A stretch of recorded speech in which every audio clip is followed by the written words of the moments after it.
और वो ऐसे अद्भुत ऊर्जा के मालिक हैं सब बानर कि जैसे ही पंजा टिका तुरंत जंप कर देते हैं और वो कंटिन्यू जंप कर सकते हैं। 1 किलोमीटर तक कर सकते हैं, 2 किलोमीटर तक कर सकते हैं। तो नल नील कह रहे हैं कि हमने पुल का डिजाइन ऐसा रखा है कि ये बानर जंप करके तो निकल जाएंगे सबके सब। जो रावण की सेना आई तो ये डूब जाएगा, क्योंकि रावण की सेना में सब राक्षस हैं। राक्षस शरीर में भारी हैं, भारी होने के साथ दबाव ज्यादा डालते हैं, तो ये पुल टूट जाएगा, वो मर जाएंगे। इसलिए युद्ध में हम विजयी होंगे, हारने का चांस नहीं है। इस क्वालिटी की चीजें हैं। अब ये क्वालिटी। आप सभी का स्वागत है आपके अपनी YouTube channel Ayurvedic secrets of health में। अब ये क्वालिटी किसी देश में आई हो तो मैं मान सकता हूं कि उस पुल को बनाने का मटेरियल उस जमाने में रहा हो, और उस पुल को बनाने वाले जो लोग रहे, नल नील जैसे पता नहीं कितने, उनको और भी बहुत कुछ ज्ञान आता हो। क्योंकि पुल बनाने में जो उन्होंने चूना घिसा है उसमें कई तरह की जड़ी बूटियां भी मिलाई गई, उनको जड़ी बूटियों का भी ज्ञान हो।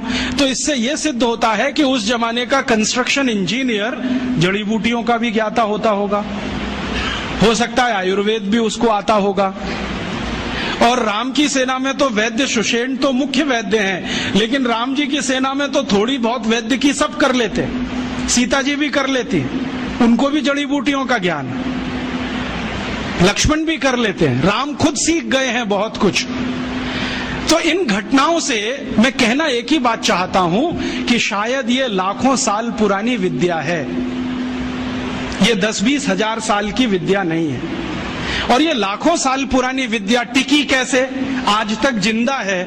आज भी हम उन औषधियों का नाम जानते हैं जिनको राम जी जानते थे, वो नाम वैसे के वैसे ही चले आ रहे हैं। तो ये कैसे संभव हुआ? ये ऐसे संभव हुआ होगा कि इस विद्या को भारत के लोगों ने जीवन विद्या बना लिया होगा। जीवन विद्या माने जिंदगी के हर क्षेत्र से जुड़ी हुई, और इसको जीवन विद्या बनाया होगा, तभी इसका नाम आयुर्वेद पड़ा होगा। ये आयु का विज्ञान है, चिकित्सा का नहीं है, रोगों का नहीं है, जीवन का विज्ञान है। और ये जीवन का विज्ञान सिखाया गया होगा पीढ़ी दर पीढ़ी, पीढ़ी दर पीढ़ी, पीढ़ी दर पीढ़ी।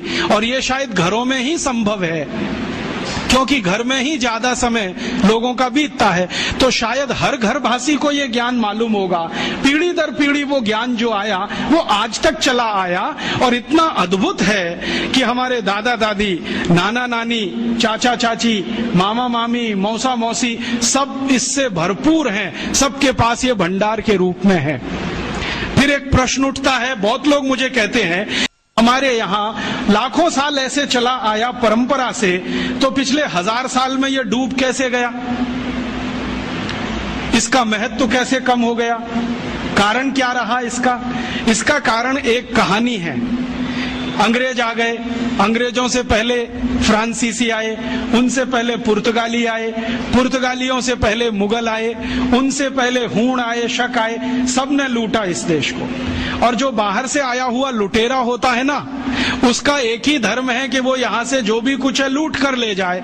और वो यहाँ से जो भी कुछ लूट कर ले जाए, उसके लिए आवश्यक है कि जिसका वो धन और संपत्ति है वो उसको लूटने के लिए छोड़े।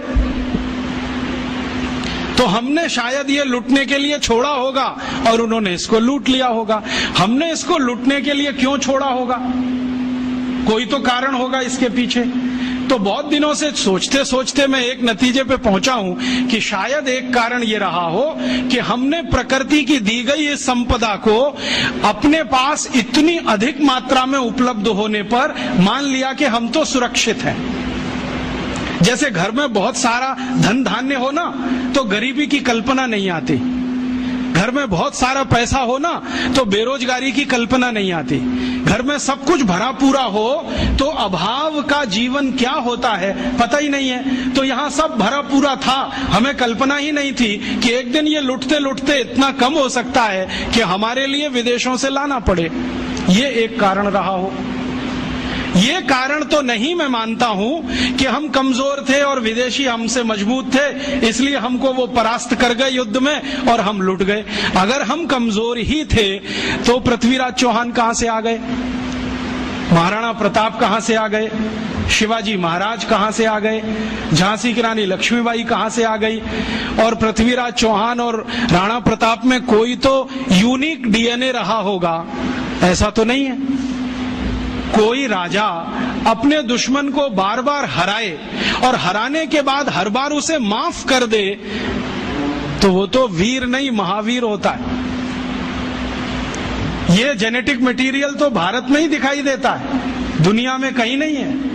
मैंने दुनिया के बहुत सारे राजाओं का इतिहास पढ़ा है, उन्होंने दुश्मन को हराया तो जान से मार डाला, छोड़ा नहीं उसको।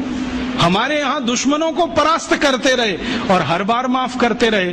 गलती से एक बार दुश्मन ने परास्त कर दिया तो माफ नहीं किया, क्योंकि उसके पास वो डीएनए नहीं था।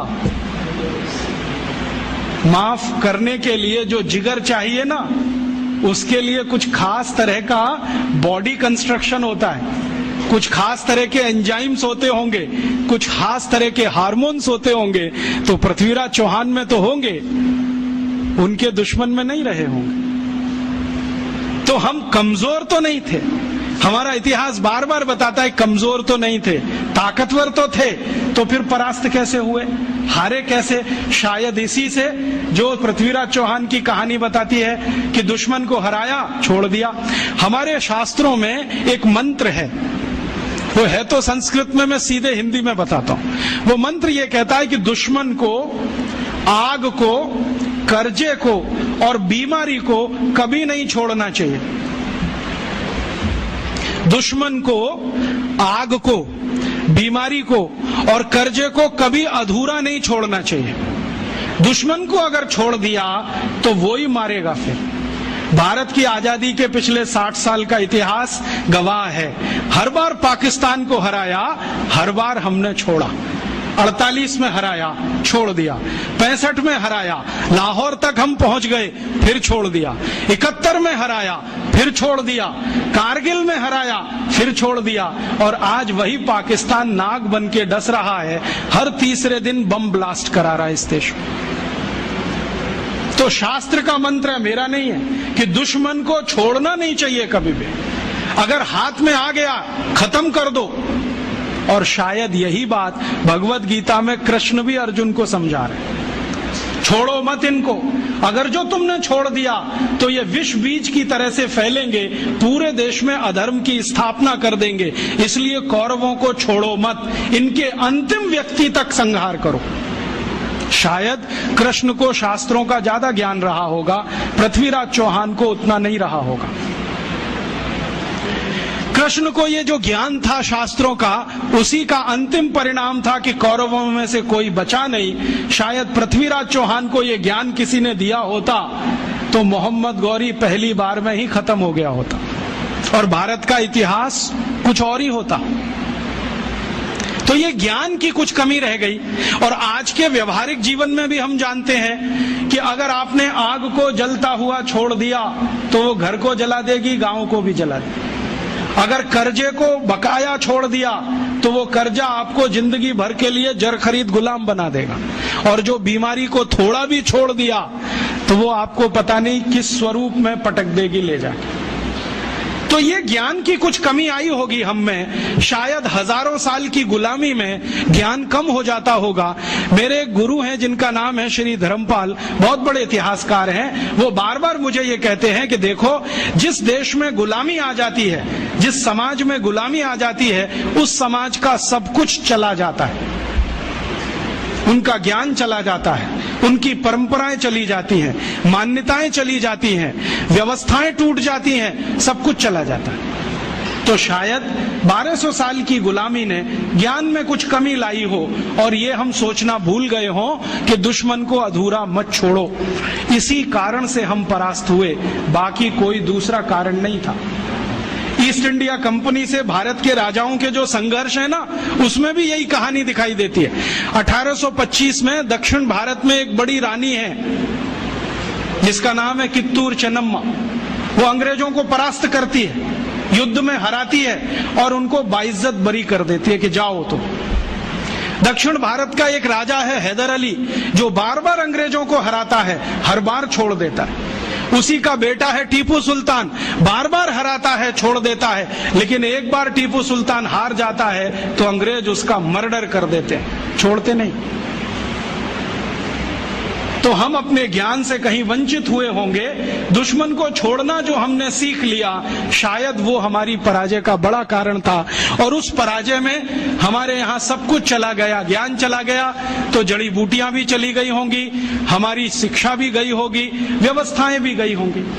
और फिर जो आधुनिक समय है पिछले 300 साल का, इसमें हम कितने पिछड़ गए अपने इस ज्ञान से। ये ऐसे पिछड़ गए, मुझे भारत के एक वैज्ञानिक हुए बहुत बड़े व्यक्ति प्रोफेसर जगदीश चंद्र बोस की एक छोटी सी घटना आपको सुनानी है। आप जानते हैं प्रोफेसर बोस का काम क्या था? उन्होंने आधुनिक जगत में ये सिद्ध किया कि पेड़ पौधों में जीवन होता है, और उनकी इसी खोज पर उनको नोबेल पुरस्कार मिला। जब वो ये प्रयोग कर रहे थे कि पेड़ पौधों में जीवन होता है, तो उन्होंने अपने हाथों से लिखे हुए लेखों में ये कहा है कि मैंने मेरे घर में कुछ पौधे रखे, आधे आधे उनका बंटवारा किया, एक हिस्से में कुछ पौधे, दूसरे हिस्से में कुछ पौधे। अब प्रोफेसर बोस क्या करते थे, सवेरे ही सवेरे सोकर उठें तो एक हिस्से के पौधों को जाकर गालियां देते थे, तुम नालायक हो, निकम्मे हो, नकारा हो, तुम्हारा रंग अच्छा नहीं, रूप अच्छा नहीं, तुम्हारे अंदर कोई गुण नहीं है, तुम ऐसे हो, तुम वैसे हो, सब गालियां देना।